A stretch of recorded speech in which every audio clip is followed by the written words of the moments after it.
Welcome back. In news overseas, U.S. President Donald Trump has announced a new 10% global tariff. This comes after the Supreme Court struck down his previous levies.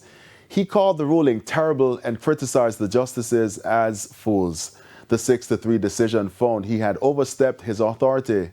It was a win for businesses and states challenging the tariffs. This could lead to billions in refunds. Trump said he plans to enforce tariffs using other laws. He expects legal battles to last years. The tariffs first targeted Mexico, Canada, and China.